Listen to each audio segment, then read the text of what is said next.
Magandang araw po mga kababayan. Welcome po dito sa The Cusp. Ako po si Doy Santos, ang inyong lingkod. Ako po ay may mahigit na 20 taon na po na nagtatrabaho bilang isang policy expert sa larangan po ng ekonomiya at paglago ng industriya. Sa mga bansa at estado dito po sa Australia at sa Pilipinas po. Ako po ay kababalik lamang po mula sa Pilipinas kung saan po lumahok po ako sa mga ilang pandinig ng Senado at Kamara de Representante po. Hinggil dito sa topic na economic charter change. At nakilahok din po ako sa mga ilang diskusyon na tinawag po ng ilang sektor at ilang mga grupo sa ating bansa. Ngayon po, pagkatapos po ng pandinig sa Kongreso, naglabas po ng reaction paper ang ilang propesor ng UP kung saan po kini-question nila yung katibayan po ng ebidensya na linatag ng ilang ahensya ng pamahalaan doon po sa Kongreso. At ito po ay na-pick up na po ng ilang media outlets kung saan po nagkaroon na po ng press release at napag-usapan na rin po ito sa media. Ngayon po, ito na po yung ikatlong yugto ng seryeng ito kung saan po um, nagbibigay po tayo ng reaction o response dun po sa discussion paper ng UP. Nung unang yugto, tinalakay po natin yung tanong kung sarado nga ba ang Pilipinas. Kasi yun po yung tinanong ng mga UP prof, no? Kung sarado nga ba talaga tayo at sinagot po natin sila doon. Panoorin niyo po kung hindi niyo pa po napapanood yung first part ng ating series na to. Nung pangalawang yugto ay tinalakay naman natin yung kanilang tanong kung may kinalaman nga ba ang foreign ownership restrictions sa pag-akit ng foreign direct investments. So, ito po yung pinakamahabang porsyento po ng kanilang papel. Ito po yung pinagtuunan po nila ng pansin. So, nung second part, talagang mas mahaba po yung ating discussion doon dahil marami pong blow by blow po and marami pong statistics na linatag at pinag-usapan po, pinagdebatihan. So, kung interesado po kayo doon, tingnan nyo rin po yung second episode dito sa seryeng to. Dito po sa pangatlo at huling yugto natin, ito yung tatalakayan na po natin ay yung huling tanong kung may kinalaman nga ba ang FDI sa pag-unlad ng ekonomiya ng isang bansa. So ito na po yung finale, kumbaga, no?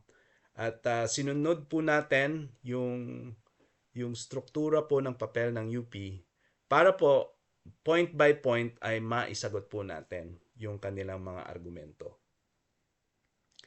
So ngayon, pag pinag-usapan na po yung kung may kinalaman ba ang FDI sa pag-unlad ng ekonomiya, marami pong paraan kung paano po pwedeng tignan tong question na to. And by the way, hindi na po nila, ito po ay labas na po doon sa original motivation nila sa pagsagot sa mga pinag-usapan sa Kongreso. Yung mga ebidensya na kini-question nila, mostly ito po ay may kinalaman dun sa connection ng foreign restriction sa pag-akit ng FDI. Yung pinaka-assumption po ng lahat na ito ay yung FDI ang sagot ang makakapag paangat po sa kaantasan ng buhay ng ordinaryong mamamayan. So dito po talagang ito na po yung talagang pinaka-basic na assumption na kanila pong inaatake, kumbaga. No? And so, dalawa pong paraan kung paano po nilang ipakita to, yung kung paano po sagutin to. Yung first part is yung macro, kung titignan po natin yung overall foreign direct investment na naaakit ng mga ilang bansa compared sa paglago ng kaantasan ng kanilang buhay, yung average income per capita, kumbaga. So kapag kung makakaakit ka ng overall net flow ng foreign direct investment, ito ba ay makakatulong sa pag-angat ng kita ng bawat Pilipino? Ano? So ito yung una, and then yung pangalawa is sa micro, sa mga maliliit or sa mga ordinaryong mga pabrika o mga negosyo, no? Kung nagpapapasok ka ng foreign direct investment, magkakaroon ba ito ng epekto dun sa mga local na Filipino enterprise or yung mga negosyo na ang pagmamay-ari po ay Pilipino, kung magkakaroon na spillover effect. So, dito po, ang ginagawa po nila, nagre-review lang po sila ng literature. Tinitingnan nila yung nagkakaroon sila ng kung tinatawag na meta-study. Rini-review nila yung ebidensya, kumbaga, mula sa mga empirical papers, yung mga studies na ginawa nila, yung mga cross-country regression kung tawagin, or yung paghahambing ng mga iba't ibang ekonomiya sa mundo. And dito, parang ang kinalabasan po ng review na yon ay hindi klaro, hindi raw klaro yung ebidensya. May mga papers daw na pinapakita na may epekto, meron daw na pinapakita na hindi naman daw.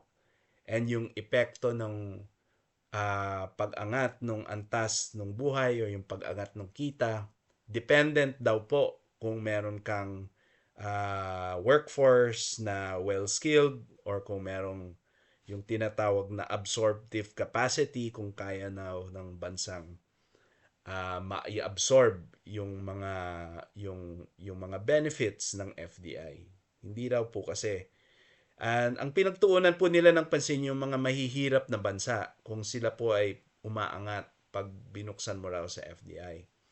Dahil bagamat may mga case study tayo katulad ng Singapore or Malaysia, na klaro naman po yung ebidensya na talagang umangat yung mga bansang iyon, and mga karatig bansa po natin sila.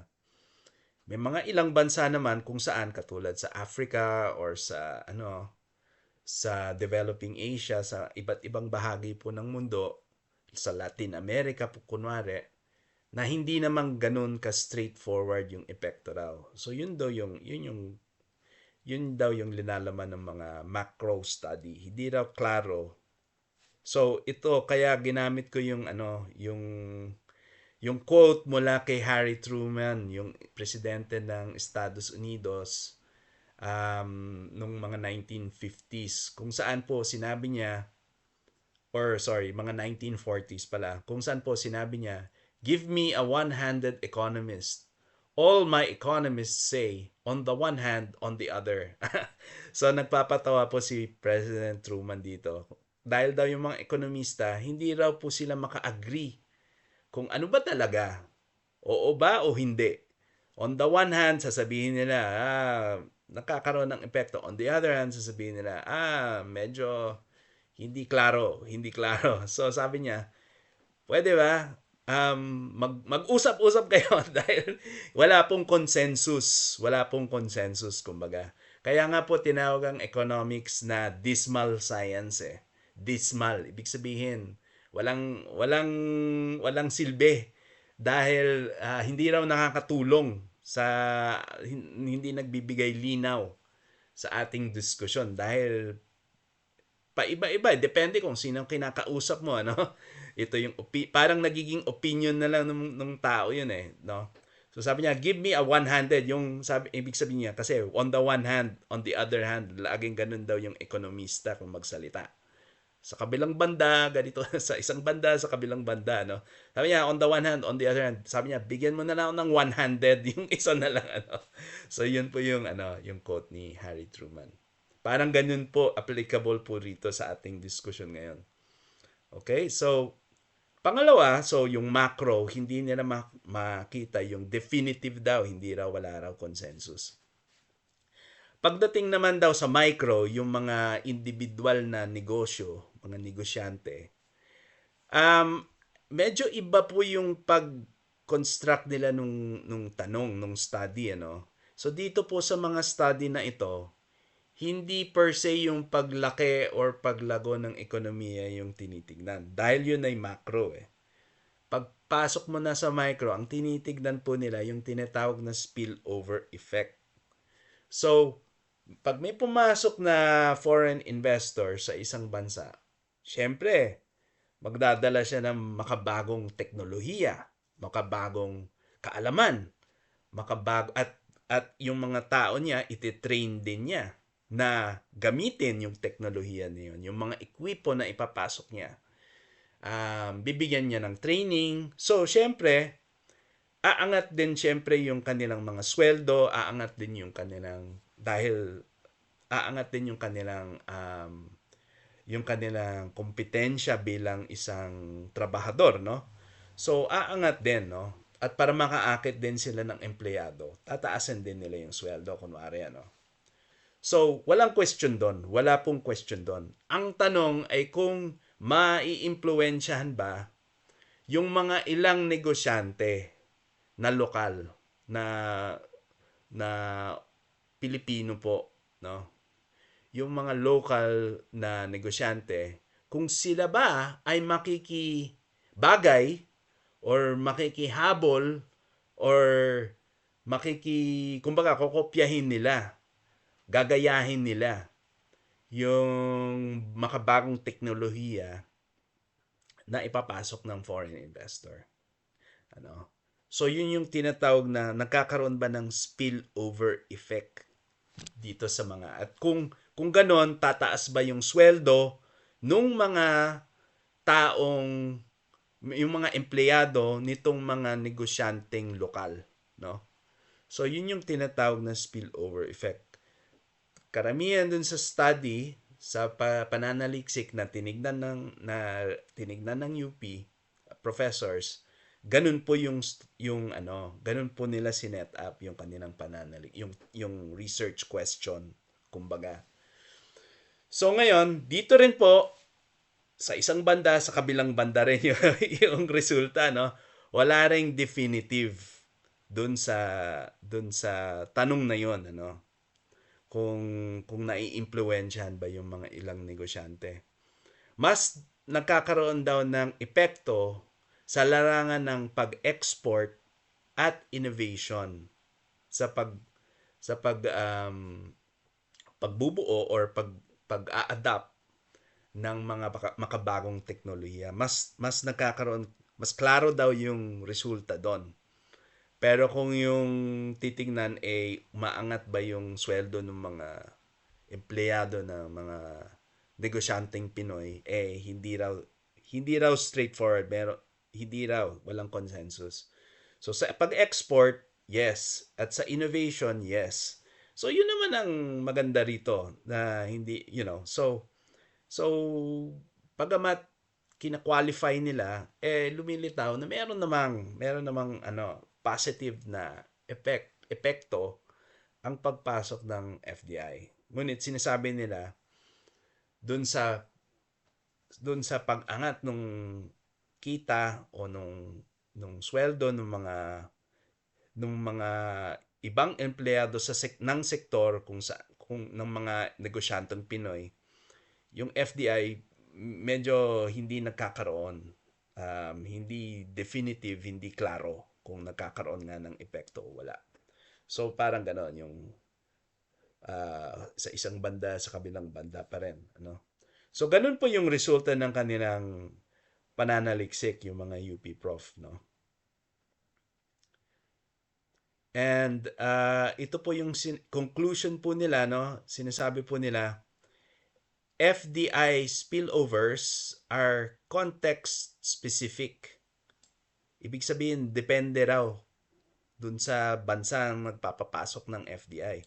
Context specific phenomenon. They are not unconditional. Ibig sabihin, hindi porket nagbukas ka sa FDI at pumasok yung FDI, hindi hindi ibig sabihin na automatic na magkakaroon ng spillover effect sa sa mga ibang negosyante are not unconditional and are not without potential costs.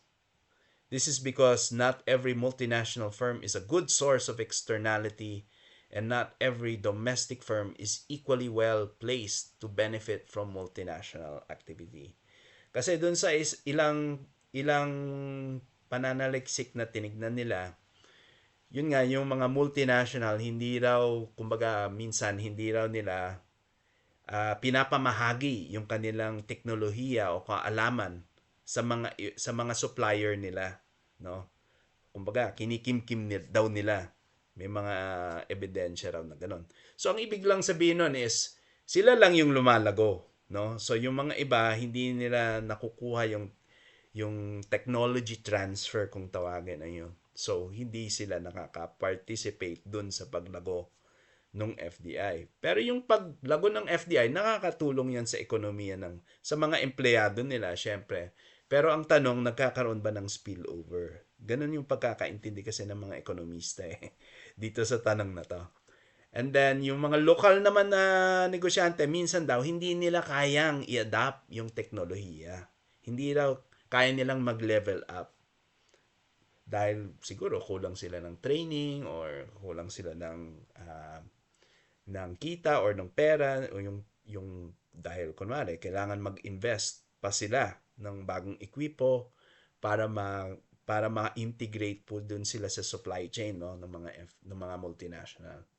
So yung mga ilang and then it implies ito na sila that the national government seeking to realize maximum benefits from FDI must ensure that domestic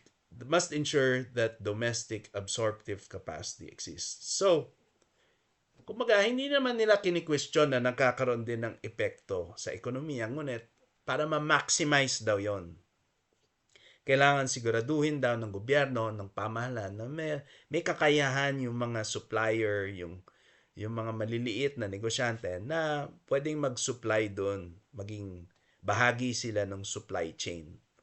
So, parang sinasabi naman nila na may epekto naman talaga, kumbaga. Alright? So, it further suggests a more discriminating approach to FDI should be considered, one that features identifying what sort of technology and know-how can be of use to local firms and proactively seeking out the same. So, sinasabi lang nila, okay, hindi porket nagbukas ka, magkakaroon na ng positive spillover, lalago yung mga lokal na negosyante. Ang ibig sabihin nito, kailangan tulong-tulong yung gobyerno at yung pribadong sektor, magtulong-tulong sila para at subukan din nila tignan kung saan ba sila may kakayahan at mag-akit sila ng investor na makakatulong sa kanila sa pag-level up sa kanilang kakayahan. Now, that's true, totoo naman po 'yan, para ma-maximize yung benepisyo ng FDI. Para ma-maximize, pero hindi ibig sabihin na walang benepisyo. Ang sinasabi lang nila, hindi automatic yung yung tinatawag na diffusion, yung pagkalat ng kaalaman at kakayahan, hindi automatic daw 'yon. And dito at this point, gusto ko lang i-introduce si Professor Ricardo Hausman ng Harvard University. Dahil ito po yung specialty po niya na sa kanyang pananaliksik, yung kanyang tinatawag na economic complexity. Ang economic complexity po, ito po yung parang tutuunan po ng pansin ngayon ng mga ilang bansa na gustong mag-level up. Dahil ito po ay isang capability-based framework. Capability-based. So, ang pinaka punot dulo lang po nito, by the way, ako po yun yung nandun, no? Dun sa upper left. Dahil umattend po ako ng klase niya recently. Ayan po. Harvard. Yan. So, ito po yung mga key insights po ni Professor Ricardo Hausman sa pagkakalat ng kaalaman at teknolohiya. Sinasabi po niya, it's true, yung pag-unlad po ng bansa ay ito po ay nanggagaling po sa ating sa pagkalat ng teknolohiya, the adoption rate of technology, kung gaano ka kabilis mag-adapt at mag-catch up, dahil yung mga bansang katulad ng Pilipinas, kailangan po nilang mag-level up. And ang teknolohiya po ay naka-embody po sa mga tools, sa mga ekwipo. Ito rin po ay naka-codify sa mga codes o mga instruction manual, mga libro. Ngunit ang pinakamahirap po na kumalat ay yung know-how, dahil po ito po ay naka-store sa ating utak, sa utak ng tao. Kumbaga, ang tawag po niya rito ay tacit knowledge. Yung knowledge na hindi mo pwedeng isulat sa libro o matutunan sa libro. Ito po ay procedural know-how. So, ngayon, paano mo maikakalat yan?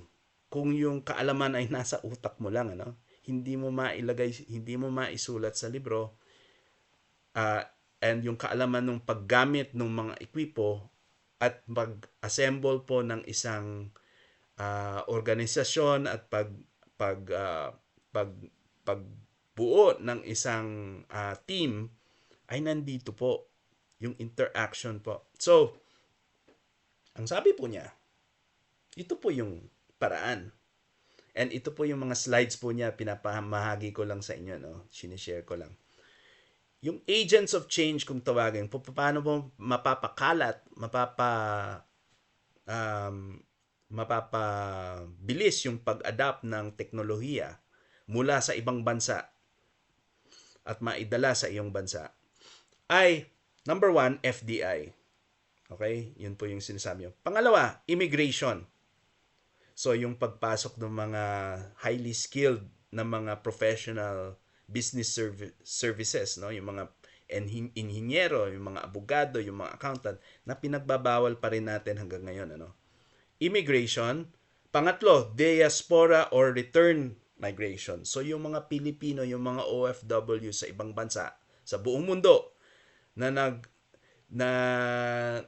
nagtatrabaho doon. So, may napupulot po silang kaalaman at kakayahan dito sa mga ilang sektor, no? Sa iba't ibang larangan, ay kapag sila po ay bumalik sa Pilipinas, pwede nilang dalhin yung kaalaman na yun.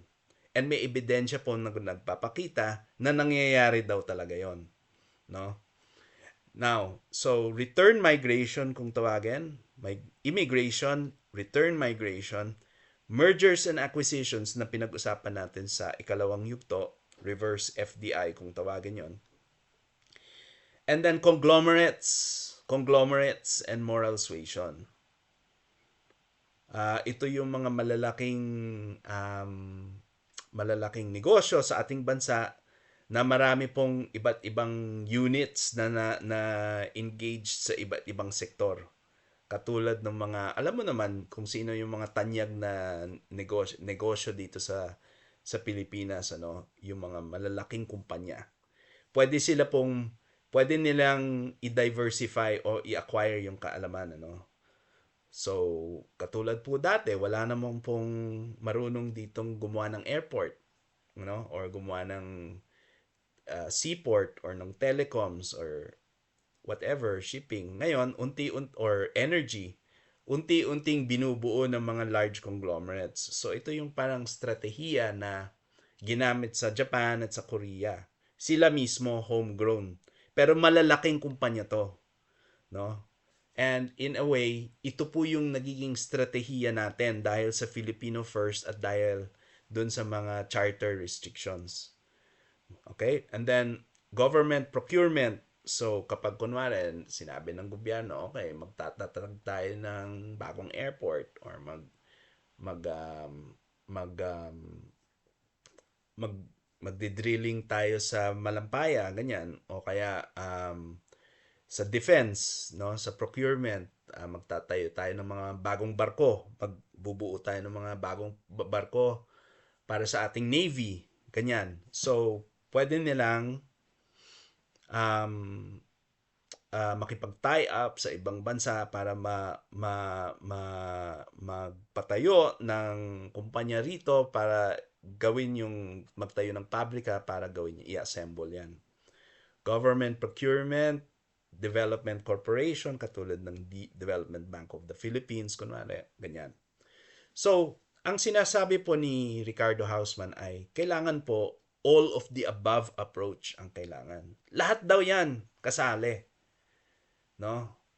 So, kasi sinasabi ng UP Prof, hindi raw yung kapital ang importante, yung know-how, yung technology, etc. Totoo naman, I agree with that statement. Ngunit, sinasabi ni Professor Hausman, all of the above daw. Lahat kailangan gamitin natin.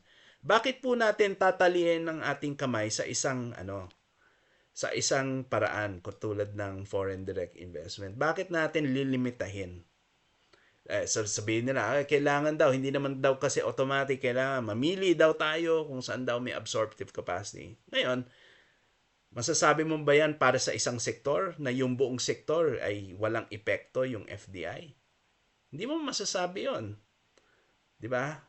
Katulad dun, well, so hindi mo masasabi na isara natin yung isang sektor dahil wala naman talaga hindi naman tayo makakapag-level up sa agriculture or so whatever, sa public services, ganito, ganyan, Unang-una, may kakayahan ba yung gobyerno natin para malaman yon, para maintindihan yon, para malaman nila kung anong sektor ba tayo pwedeng magkaroon ng absorptive capacity?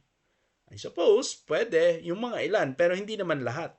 Bakit mo tataliin yung kamay mo at hihigpitin mo yung FDI at sasabihin mo, kumbaga, hindi, yung mga conglomerates na lang natin, sila na lang ang pwedeng mag-import ng technology na yan.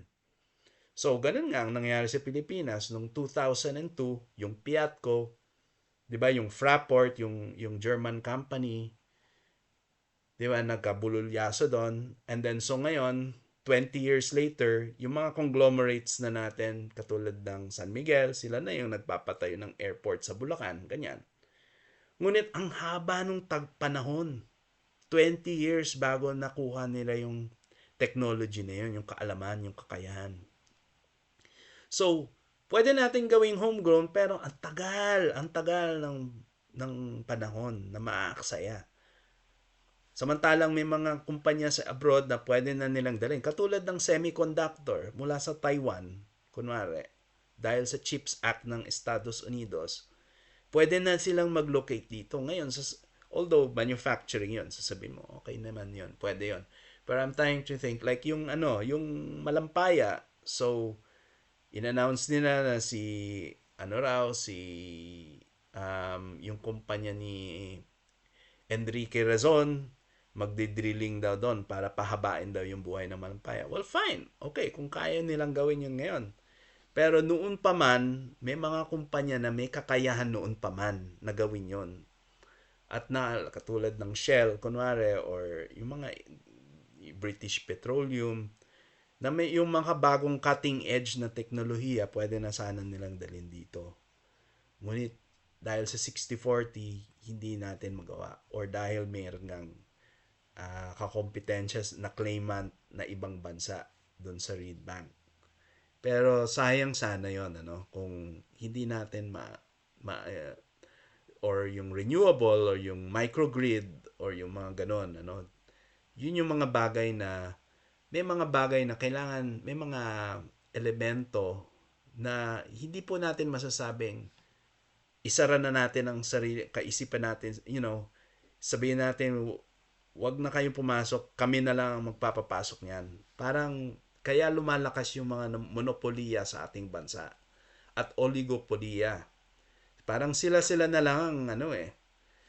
Sila-sila na lang. Wala nang pagkakataon na na talagang mag-level up sila. Katulad sa telecoms nung pinapasok na yung Starlink, ganyan. 'Di ba? Nagkaroon ng option, may nagkaroon na ng ibang provider na okay, pwede pala to. No, hindi lang yung dalawang malalaking kumpanya, no, na duopoly kung tawagin, ano. So, yung UP school para silang pro conglomerate, pro monopoly, pro duopoly, pro oligopoly sa Pilipinas. At yung mga pro FDI naman, so kini-question nila yung FDI. But actually, it's all of the above. Hindi siya either or.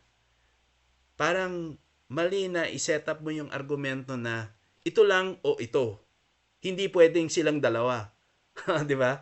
So, ang gusto lang ng nating mangyari, magkaroon talaga ng open competition. 'Di ba? Free competition.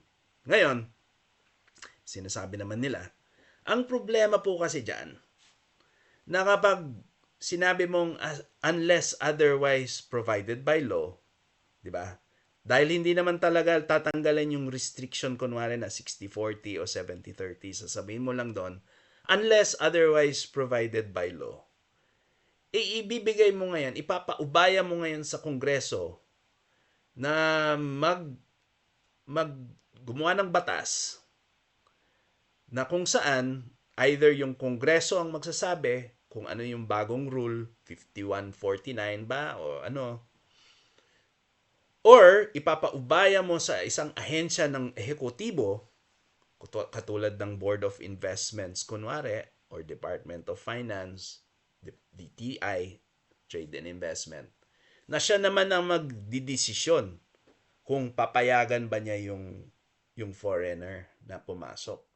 Pag ganun daw ang nangyari, ang tinatawag namin doon, flexibility, binibigyan mo ng option. Ang mangyayari daw, instead of, mawawalan kasi yung rigidity pagka ganun. Yung inflexible tayo ngayon dahil sa charter hindi tayo makagalaw. Pag inopen up mo ngayon sa posibilidad na baguhin ng batas o ng ehekutibo, bibigyan mo ngayon ng discretion sila. Sila ngayon ang magde-decide. So, pwede na pala silang impluwensyahan ngayon. May impluwensya sila ngayon. Magkakaroon ng lobbying, ganito, ganyan. At, magkakaroon daw ng uncertainty. Dahil, alam nyo naman, ganong ba katagal bago mag-deliberation ng Kongreso, minsan hindi na ipapasa kaagad-agad dahil sa bicameral system tayo. Hindi sila maka-agree. Tapos na uubusan sila ng panahon, pinapaliban na lang nila sa susunod na Kongreso. So, yun po yung problema. Magkakaroon daw po ng uncertainty. So, yun daw ang magiging problema kapag pinasa natin yung RBH. Ngunit, ito po yung sagot dyan. Yung sa public services, meron na pong batas. Pinasa na po. Since 2018, may batas na po tayo. Yung Revised Public Services Act, na pinasa na po. Batas na, may IRR, Implementing Rules and Regulations na. Ngayon, ito po ay kini-question sa ating Korte Suprema dahil sinasabi ng ilang abogado na teka muna, hindi mo pwedeng i-define ang public utilities. Hindi mo pwedeng baguhin yung definisyon na nakalagay yung salitang public utilities sa saligang batas. Ibig sabihin, ang Korte Suprema lamang po ang huling hantungan yan kung anong ibig sabihin ng public utility. Hindi mo pwedeng sabihin na yung telco, hindi na public utility yan, public service na lang yan. Hindi pwedeng gawin yon. Usurpation of power by Congress. Nung kapangyarihan ng Korte Suprema, ang sinabi ni Senior Justice Carpio is malamang isa strike down daw ng Korte Suprema yan dahil Very jealous sila sa kanilang kapangyarihan, ano? So, para magkaroon ng kasiguruhan, no? Para mawala yung pag-aalinlang, dahil ang dami ngayong nakabimbin na investment sa renewable energy na biglang mawawala parang isang bula kapag in-invalidate, pinawalang bisa ng Korte Suprema yung revised Public Services Act. Kailangan ipasa na natin yung RBH 6 and 7, no? Or 7 na lang. 6 na lang dahil naipasa na ng Kongreso yung 7. Kailangan maipasa to para mawala na yung mabigyan ng linaw, mabigyan ng kasiguruhan ang mga investor na pumasok dahil dyan sa Revised Public Services Act na yan. So yun po, hindi lang flexibility, kundi may batas na. May batas na, hindi na natin kailangan antayin. May batas na, may IRR na. Ang problema, pwedeng mapawalang bisa yung batas. So medyo kailangan po alalahanin po natin yun, ano? And then, pangalawa, magiging self-executory na po sa higher education yung pagbubukas. Dahil ang ginagawa nitong resolution na to, ang proposal nila, singitan ng salitang basic sa education. So, basic education lang yung magiging subject sa 60-40.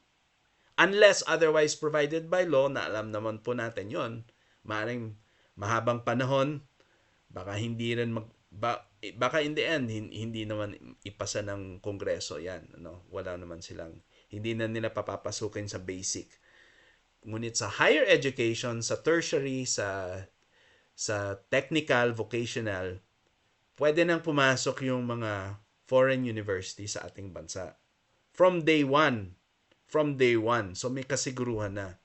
And dahil nasa saligang batas yan, fixed na siya. Fixed. So, yun po mga kababayan. If ever pwedeng magpasa ng Kongreso ng batas na ilimit yung ownership restriction sa higher ed. Ngunit alam naman po natin na matagal na panahon pwedeng mangyari doon. But immediately, hindi na kailangan antayin. Magiging self-executory na yon sa higher ed. And then, yung advertising lang, kumbaga, na subject sa 70-30, yun ang mga ngailangan ng bagong batas. NIRR. Sa ngayon naman yung advertising very, established na industriya. Very, na. So, wala namang kaso yun, palagi ko. So, yun po. So, pag naipasa po yung batas, ano po ang mangyayari sa ating Regulatory Restrictiveness Index? Pag naipasa po yan, bababa po siya by, kinalculate ko po yung 20% po. Halos 20% ang ibababa ng ating Restrictiveness Index, kung tawagin, ayon sa OECD, Organization for Economic Cooperation and Development. No? Mula 0.282 magiging 0.229 na lang po. So that is a drop of 20%. So maaring makadulot to ng additional FDI ayon sa pananaliksik, no, between 6 and 8% of FDI. Pwedeng umusbong ang FDI based on yung mga pananaliksik na sinurvey natin dito sa seryeng ito. Maring ganun po ang mangyari. And it can even be stronger kung bubuksan natin kunwari sa mining, dahil alam naman po natin meron ng FTAA kung saan financial and technical assistance agreement na pwedeng pasukan ng gobyerno, kung saan pwedeng 100%. So kung ganun, kung ililift natin yung sa mining, maaari pang bumagsak ito ng higit sa 20%, 20% na maaring maging 30%, no? Halos yung pagbaba. Yun po yung magiging epekto niyan. And then, yung ranking natin, mag-i-improve po. Magiging less restrictive sa mundo. Ang tingin nila sa Pilipinas, okay, nagbago na pala kayo ng mga policy settings niyo at dahil yung saligang batas ang yung binago nyo, mas magkakaroon sila ng kasiguruhan ngayon dahil doon. Dahil ang saligang batas mahirap baguhin. Ang batas pwedeng baguhin mo. No? So, mas madaling baguhin ang batas. So, yun po yung magiging epekto niyan. And then lastly po, ito po, sa tinanong nila, so, marami pong pananaliksik na ginawa na kinukumpara na nila yung eksperyensya ng iba't ibang bansa. And nakita natin sa sharing ito na pwede nilang eksplikahin yung iba't ibang level ng FDI at paglago ng ekonomiya kapag nagluwag ka o naghigpit ka sa pagpasok ng dayuhang negosyante sa iyong bansa, no? Nagkakaroon ng variability, kumbaga, ang mga iba't ibang bansa, no? So mapapag-aralan mo 'yan. Ngayon, nakita po natin yung ebidensya kung minsan hindi gaano kaklaro or na-explica, ngunit may mga iba-ibang explanation, kumbaga, kung paano ito nangyayari sa iba't ibang bansa. Ngunit, ang hindi niya po pwedeng eksplikahin ay yung iba't ibang level ng paglago ng ating ekonomiya sa ating kasaysayan bilang isang bansa. Dahil yung ating sabi nga nila, konteksto ay ibang-iba kaysa sa ibang bansa. Ano? So, ito po yung ang pwede po nating gawin ay tignan yung ating experience ng paghigpit, pagbukas ng nakaraang ilang mga dekada. Dahil nagbago po ang ating polisiya hinggil dito, no? Noong 1950s, nagkaroon ng pagkakataon na pumasok ang mga investor mula sa Estados Unidos, no? Na walang restriction dahil po sa amendment na ginawa noong 1946 sa ating saligang batas, kung saan binigyan ng equal or parity rights ang mga Amerikano sa pagbuo ng negosyo dito sa Pilipinas pagkatapos ng gera ng World War II. So, nung 1950s, nung bukas na bukas tayo, at sila lamang po yung bansa na nakatayo nung panahon na yon, dahil yung Europa at Inglaterra, ang Japan, nakadapa po dahil na sira po yung kanilang infrastruktura nung gera. Ang Estados Unidos lamang po yung kaisa-isang matanyag na bansa na pwedeng mag-invest sa ibang lugar, no? So, nung 1950s, nung bukas na bukas tayo sa investment mula sa Estados Unidos, umangat po yung ating ekonomiya. Siya po yung pinakamabilis na pag-angat ng ating bansa nung panahon na yon, nung 1950s. Mahigit sa 6%, 6.4% po on average yung GDP growth rate ng ating bansa. At nung panahon na yon, ang tingalaan po tayo ng ating pong mga karatig bansa dito sa ASEAN. Dahil tayo raw po yung second lamang sa Japan, sa buong Asia po, tayo po yung pinakamayaman. Ano? Ito yung panahon nila Magsaysay, no? Nila Quirino at Magsaysay. Na kung tatanungin niyo po yung mga lolo ninyo, no, yung sasabihin po nila, oo, maganda nga nung Pilipinas, maganda yung buhay sa Pilipinas nung panahon na yon, no? So nung 1950s po yon, walang restriction. And then nung papasok na yung 1960s, nung 1958, namatay si Magsaysay sa airplane crash. Sana magre-re-elect sana siya Ngunit yung tadhana, no, na yung namatay siya ng maaga, ang pumalit po sa kanya si Garcia, nagtatagpo siya ng tinatawag na Filipino First Policy. Na siya naman yung policy, yung prinsipyo ng Filipino First, nasa 1987 Constitution. Statement of Principles, kung tawagin.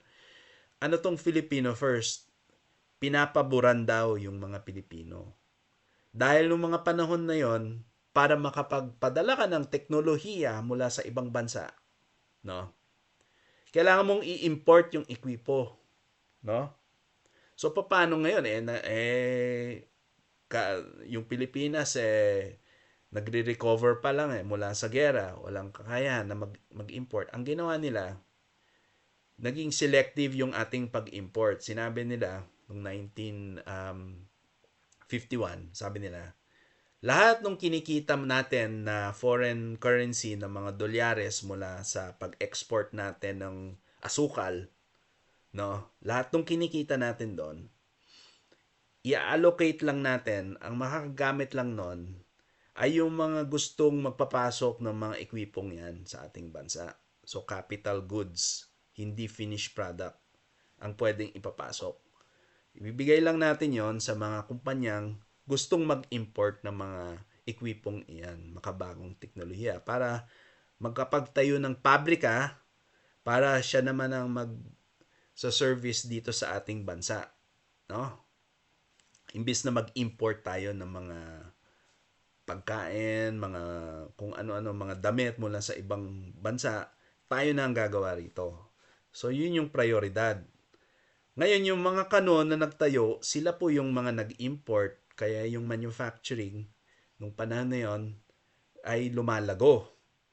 Ngunit, nung pagpasok nitong Filipino First, ang sabi nila, yung paggamit nitong foreign currency na to, papabura natin yung mga Pilipino para sila naman ang makapagpatayo, no? So magiging selective sa pagbibigay ng alokasyon ng paggamit ng foreign currency. Anong nangyari? Nagkaroon ng ilang skandalo sa ilalim ng administrasyon ni Garcia nagkaroon ng korupsyon dahil imbis na ang gamitin nila yung yung foreign currency para magpapasok ng ekwipo, ang ginawa, nagpasok sila ng mga finished product, yung mga imported, no, ng mga damit o pagkain o kung ano-ano pa. Kaya nalusaw po yung ating foreign exchange. Kaya na-devalue po yung piso nung panahon na yun So nung 1960s, halos kalahati yung growth rate ng industriya kumpara sa ibang bansa. Kumpara nung 1950s pala. Kumpara nung 1950s, humina po ang paglago ng industriya. Dahil nga, hindi nga in-import yung ekwipo No? Ang in-import, finished product na. No? So, yung colonial mentality kung tawagin. And then, so humina tuloy yung paglago ng ating ekonomiya. No? From 6.4% per annum, naging 4.9% na lamang po. So, mahina po yung 4.9, di ba? Kumpara sa 6.4. So, bagsak siya. And then, so yung pag-boom and bust, yun ang naging dahilan kung bakit binoto si Ferdinand Marcos Sr. nung mga panahon na yon. At sang sinabi ni President Marcos Sr. nung kanyang inaugural ay, I will make this country great again, sabi niya. Pababalikin ko yung yung 1950s na boom cycle. Palalaguhin ko uli yung ekonomiya. Subalit, marami siyang kaaway noong panahon na yon, no? Yung mga malalaking negosyante, no? Sila yung may nasa likod ng oposisyon no? So ang ginawa po ni President Marcos nung nagdeklara siya ng martial law, sabi niya, siniquester niya yung mga ilang malalaking kumpanya, no? Sabi niya, ang estado ang magpapatakbo nito. Ina-nationalize natin. So, nung 1970s, yung mga panahon na pinasukan na ng gobyerno, samantalang si Ramon Magsaysay, pinina-privatize niya marami nung panahon ng gera, public, gobyernong nagpapatakbo, pinina-privatize niya. Ang ginawa ni Marcos, ni-nationalize niya uli. So lahat mula airline, banking, hotel, pinasukan lahat, mining, forestry, lahat. And so lumago yung ekonomiya nung panahon na yon, nag-bounce back, naging hindi man umabot ng 6%, ngunit malapit na. Ngunit ang ginamit niyang pondo para gawin ito ay umutang siya, no? Umutang ang gobyerno. And alam naman po natin ang nangyari noong 1980s. Hindi na i-sustain ng gobyerno to. Bumagsak po nung nagkaroon po ng debt crisis noong 1980s. Kaya bagsak po, bagsak, dumapa ang ekonomiya natin. And then, unti-unti na tayong umaahon mula 1980s, 1990s, 2000. So, noong 1987, nagkaroon tayo ng charter kung saan mas pinahigpitan pa natin ang pagpasok ng foreign direct investment. Linagay natin yung Filipino first doon sa Statement of Principles. Sinubukan natin buksan yung ating pangangalakal sa trade, sa import, sa pagpasok, binabaan natin ang mga taripa, privatize natin lahat ng mga ni-nationalize, karamihan sa ni-nationalize. At marami tayong mga reformang ginawa, no? Unti-unti tayong umaahon ngayon. Ngunit, maraming sektor ay sarado. Hinigpitan natin yung mga restriction. Kung kaya't, hindi pa rin tayo maka-arangkada ng gusto. Makabalik dun sa dati pong growth na atin pong natikman noong 1950s. Kung kailan wala pong hadlang, wala pong restriction ng mga panahon na yon. So, sa ating pong kasaysayan, makikita po natin nung binuksan natin, hinigpitan natin kung ano yung naging epekto nito. Hindi lamang nung mga unang panahon nung pangmatagalan na po, yung mga pangmatagalang epekto sa isang dekada, mula dekada hanggang sa ngayon. So, ito po yung leksyon po na gusto ko pong ipamahagi sa mga bukas ang isip. Natignan po natin sa kasaysayan ng Pilipinas kung ano talaga yung naging epekto ng foreign restrictions, foreign ownership restrictions sa ating bansa. As we've seen, dahil po ang nung naging pinabura natin ang mga Pilipino o ang estado, hindi po tayo lumago ng husto. Kaya po mahirap pong sundan yung argumento na hindi magkakaroon ng epekto yung pagbukas ng ating ilang sektor sa foreign direct investment. Mahirap pong tanggapin yung argumentong yon para sa akin. So, hanggang doon na lamang po tayo. Marami pong salamat sa inyong pagdinig. Ako po muli si Doy Santos. Nagpapasalamat sa inyong pagtangkilik sa ating programang The Cusp. Sana po ay magkita-kita po tayo muli. Mag-iwan po kayo ng comment bago po kayo umalis. Mag-like, share, and subscribe. At pindot nyo po yung notification bell para po ma-notify po kayo kung mayroon po tayong kasunod na episodes dito sa programang ito. So, salamat po uli at ako po ay nagbabati po sa inyo ng isang magandang araw. Magkita-kita po tayo muli dito sa The Cusp.